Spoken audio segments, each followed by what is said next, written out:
दोस्तों, इस बात में कोई संदेह नहीं है कि अच्छे लोग हमेशा ही दुखी रहते हैं और पापी एवं पाखंडी लोग हमेशा खुश रहते हैं और मौज उड़ाते हैं।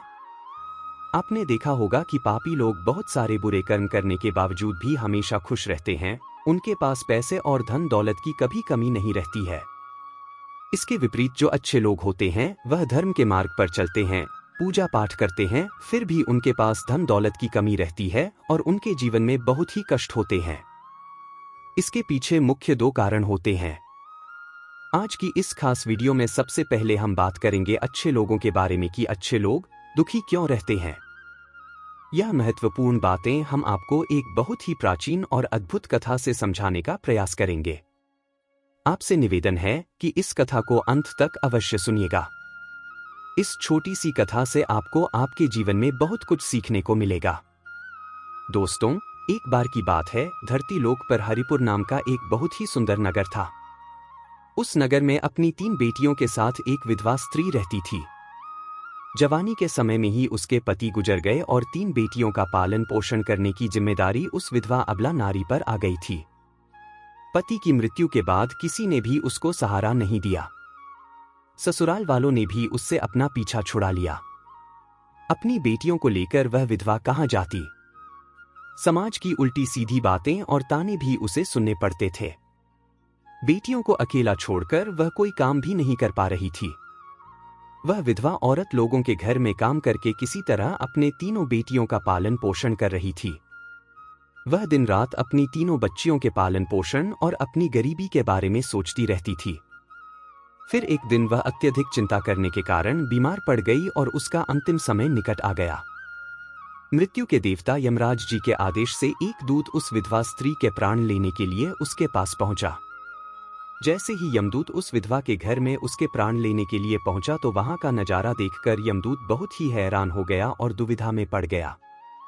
उसने देखा कि वह विधवा स्त्री जमीन पर मृत अवस्था में पड़ी है और उसकी 3 बेटियां उसके पास बैठकर रो रही हैं। यह दृश्य देखकर यमदूत को उन 3 बच्चियों एवं विधवा पर बहुत ही दया आई। उन सब की ऐसी दुर्दशा देखकर यमदूत बहुत ही परेशान हो गया। वह सोचने लगा कि यदि मैं इस स्त्री के प्राण लेकर यमपुरी चला गया तो यह 3 प्यारी सी बच्चियां बेसहारा हो जाएंगी, फिर इनका पालन पोषण कौन करेगा। इन सब की जिंदगी तो बर्बाद हो जाएगी। बहुत देर तक सोचने के बाद यमदूत उस विधवा स्त्री के प्राण लिए बगैर ही यमलोक लौट गया। यमलोक के राजा यमराज जी के पास पहुंचते ही यमराज ने यमदूत से पूछा, तुम खाली हाथ क्यों आए हो? तुम तो उस विधवा स्त्री के प्राण लेने के लिए गए थे। तब उस यमदूत ने कहा, हे स्वामी, मेरी गलती के लिए मुझे माफ कर दो। मैं चाहकर भी उस स्त्री के प्राण नहीं लेकर आ सका। मेरी जगह पर अगर आप भी होते तो शायद आप भी उस विधवा स्त्री को जीवन दान दे देते। मुझसे उस परिवार का दुख देखा नहीं गया। उनके 3 बच्चियों मां के शरीर से लिफ्ट कर रो रही थीं। यदि मैं उस स्त्री के प्राण लेकर चला आता तो उन बच्चियों की देखभाल कौन करता? उनको खाने के लिए भोजन कौन देता? धरती के मतलबी लोगों में से किसी ने भी उनका सहारा नहीं बनना था और न ही उनका पालन पोषण करना था। मासूम बच्चियों की ऐसी दुर्दशा मुझसे देखी नहीं गई। यमदूत बोला, हे धर्मराज, मेरी आपसे विनती है कि आप उस विधवा स्त्री को कुछ समय के लिए जीवन दान दे दीजिए ताकि वह अपनी बच्चियों को पाल पोस कर बड़ा कर सके। यमदूत की ऐसी बातें सुनकर धर्मराज ने कहा, हे दुष्ट यमदूत, इस संसार के सभी प्राणियों की मृत्यु निश्चित समय पर ही होती है। इस संसार एवं ब्रह्मांड में कोई भी मनुष्य की निश्चित आयु को कम अथवा ज्यादा नहीं कर सकता। न मैं मनुष्य को जीवन दान दे सकता हूं और न ही मनुष्य की मृत्यु का समय निश्चित कर सकता हूं। ईश्वर द्वारा जिसके भाग्य में जो लिखा होता है वह निश्चित समय पर अवश्य ही होता है। तुम किसी के भाग्य को बदल नहीं सकते।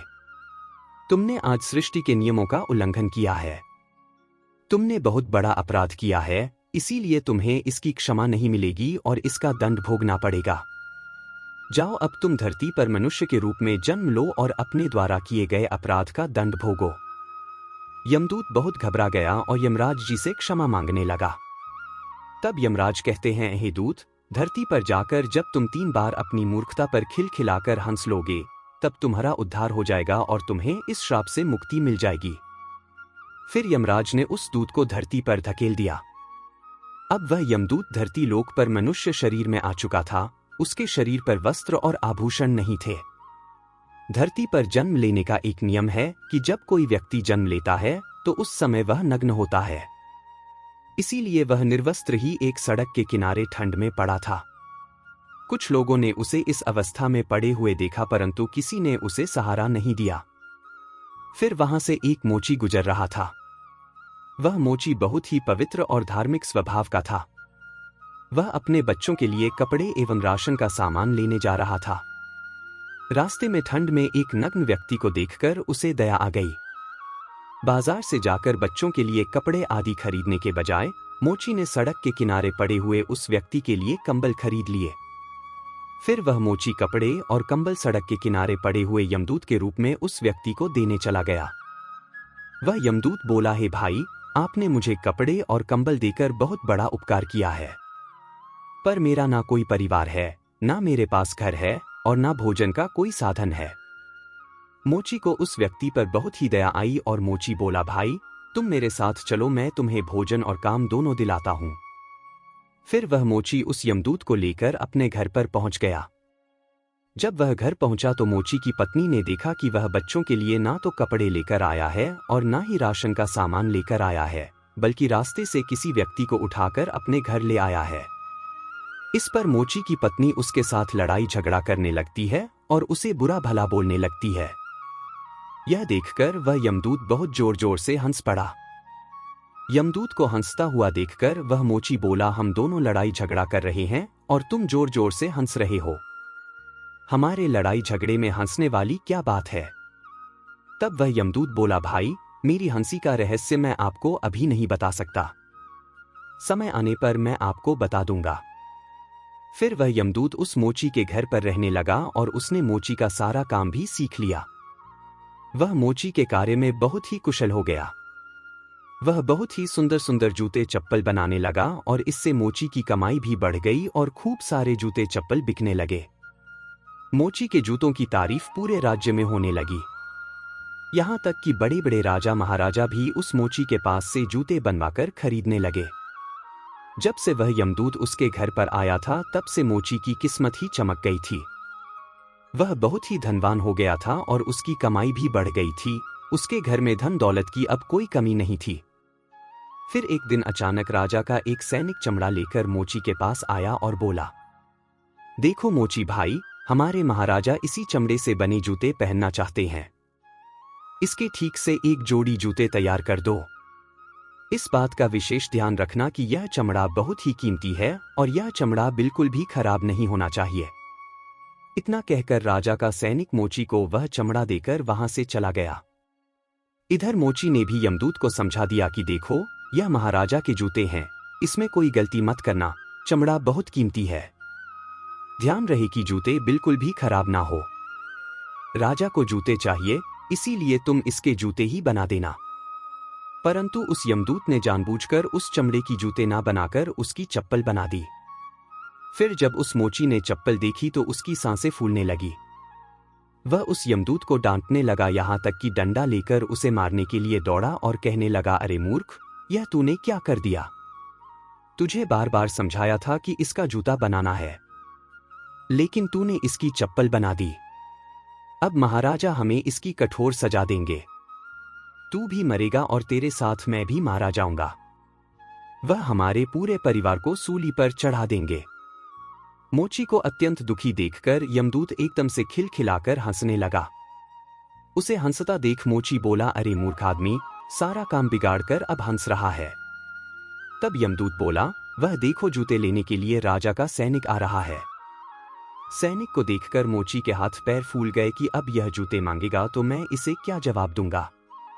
तब तक वह सैनिक पास में आ गया और बोला, हे मोची भाई, कल मैं जो तुम्हें चमड़ा दे गया था उसके जूते मत बनाना, चप्पल बना देना, क्योंकि राजा साहब का देहांत हो गया है और यहाँ की यह प्रथा है कि मरने वाले व्यक्ति को चमड़े की चप्पल पहनाकर अंतिम क्रिया की जाती है। दोस्तों, सैनिक की बात सुनकर मोची को ऐसा लगा जैसे मरे हुए शरीर में प्राण फिर से आ गए हो। उसके हाथ से डंडा छूटकर जमीन पर गिर पड़ा और उसने यमदूत के पैर पकड़ लिए और उससे माफी मांगने लगा। यमदूत मोची की इस हरकत पर खूब जोर जोर से हंस रहा था। मोची ने पूछा, हे भाई, तुम क्यों हंस रहे हो? तब यमदूत बोला, है भाई, समय आने पर मैं अपने हंसने का कारण बता दूंगा। फिर एक दिन के बाद मोची की दुकान पर 3 नौजवान लड़कियां एक बुढ़िया के साथ आई। तीनों लड़कियों की शादी तय हो चुकी थी। वह शादी के दिन पहने जाने वाले जूते और चप्पल खरीदने के लिए मोची के पास आई थी। उन लड़कियों को देखकर यमदूत ने उन्हें पहचान लिया कि यह वही तीनों लड़कियां हैं जिनकी मां के प्राणों को ना ले जाने के कारण आज मैं अपने किए की सजा भोग रहा हूं। यमदूत सोचने लगा कि यह लड़कियां तो अब जवान हो चुकी हैं, काफी सुंदर भी हैं, किसी अच्छे और अमीर घर में पली बड़ी मालूम हो रही है। तब यमदूत ने उस बुढ़िया से पूछा, हे माता, यह तीनों कन्याएं कौन है? उस बुढ़िया ने कहा कि इनकी मां बचपन में ही इन्हें छोड़कर चल बसी, इनका कोई सहारा नहीं था, तो मैंने इन्हें अपने पास रख लिया। मेरे पास करोड़ों की दौलत है, पर दुर्भाग्य से मेरा इस संसार में कोई नहीं है। फिर मैंने तीनों बेसहारा लड़कियों को अपने पास रख लिया। बचपन से ही उनकी परवरिश मैं नहीं की है, मैंने ही इन तीनों बेसहारा लड़कियों को पढ़ाया लिखाया, और बहुत ही किस्मत से इनका विवाह अब बहुत अच्छे और ऊंचे घराने में करने जा रही हूं। लड़कियों का भाग्य देखकर यमदूत सोचने लगा कि परमात्मा जो करता है अच्छा ही करता है। यदि उस समय इनकी मां नहीं मरती तो यह तीनों भयानक गरीबी भूख में पड़ी रहती। मां का देहांत होने के कारण ही इन लड़कियों के साथ यह सब कुछ हुआ है, और अब यह लड़कियां बहुत बड़े घरों की बहुएं बनने जा ही हैं। इस बुढ़िया की करोड़ों की संपत्ति की मालिक भी बन चुकी है।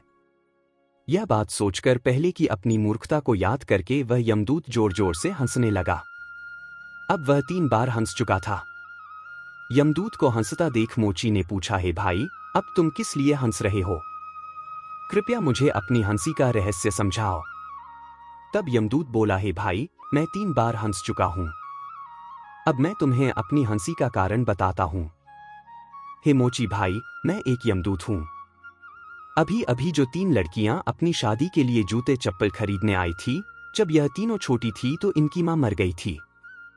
इन तीनों लड़कियों पर तरस खाकर मैं इनकी मां के प्राणों को यमलोक में नहीं लेकर गया था।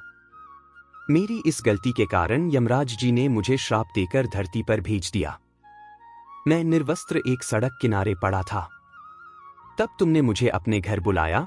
घर आकर तुम्हारी पत्नी तुमसे खूब लड़ी थी, वह भी इसलिए कि तुमने अपने बच्चों के कपड़ों के पैसों से मेरे लिए कंबल और कपड़े खरीद दिए। तब मैं पहली बार तुम्हारी पत्नी को देखकर बहुत हंसा था। मैं जानता था कि तुम्हारी पत्नी पैसों के प्रति बहुत लालची है। तुम्हारी पत्नी उन पैसों को देखकर दुखी हो रही थी जो तुमने मेरे ऊपर खर्च किए थे, पर तुम्हारी पत्नी उस लाभ को नहीं देख पा रही थी जिसके कारण तुम्हारे घर की किस्मत बदलने वाली थी। दूसरी बार मुझे हंसी तुम्हारी मूर्खता को देखकर आई जब तुम मुझे राजा के लिए जूतों की जगह पर चप्पल बनाने के लिए डांट रहे थे। तुम केवल उस राजा के जूतों के बारे में सोच रहे थे, किंतु तुम्हें यह पता नहीं था कि राजा के साथ क्या घटना घट गई है। पूरे गांव को पता चल गया था कि राजा की मृत्यु हो चुकी है, लेकिन तुम्हारा ध्यान तो राजा के जूतों पर ही था। हम वही देखकर या सोचकर खुशी या दुख मनाते हैं जो हम देखते हैं। आने वाला समय किस प्रकार का होगा इसके बारे में हम में से कोई नहीं जानता। कई बार परमात्मा हमारे अच्छे के लिए, हमारी भलाई के लिए हमारे साथ कुछ बुरा करते हैं, पर हम केवल उस बुरे को देखकर परमात्मा को बुरा भला कहने लगते हैं और कोसने लगते हैं। हम उस अच्छे को नहीं देख पाते हैं जो भविष्य में हमारे साथ होने वाला होता है। कई बार हमारे साथ अच्छा होता है पर भविष्य में हमारे साथ बुरा भी हो जाता है। किसी भी घटना के साथ अच्छा या बुरा दोनों तरह के परिणाम जुड़े हो सकते हैं। हमें हर घटना को समय की होनी समझकर चलना चाहिए। दोस्तों, अब हम आपको बताते हैं कि अच्छे लोग दुखी क्यों रहते हैं। इसके दोनों कारण यही है कि पहले तो अच्छे लोगों के साथ बुरा इसीलिए होता है कि बाद में उनके साथ कुछ बहुत अच्छा होने वाला होता है। दूसरा कारण यह होता है कि जब मनुष्य के साथ बुरा होता है तो वह ईश्वर के पास चला जाता है, ईश्वर का नाम स्मरण करता है, जिससे उसके सभी पाप और दोष मिटने लगते हैं। परमात्मा की भक्ति ही मुक्ति का सच्चा मार्ग है और सिर्फ अच्छे लोगों को ही परमात्मा की भक्ति करने का मौका बार बार मिलता है। तो दोस्तों, इस प्रकार से वह यमदूत उस मोची को यह सीख देकर वहां से वापस यमलोक चला गया। दोस्तों, अच्छा और बुरा यह तो समय के अनुसार प्रत्येक मनुष्य के साथ होना ही होता है। इसलिए आपको हमेशा किसी भी हालत में परमात्मा पर विश्वास रखना चाहिए और भक्ति के मार्ग पर चलना चाहिए। उम्मीद है दोस्तों, आपको कथा पसंद आई होगी। अंत में कमेंट सेक्शन में जय श्री कृष्णा, राधे राधे अवश्य लिखें और हमारे चैनल जीवन रचना को सब्सक्राइब जरूर कर लें। धन्यवाद।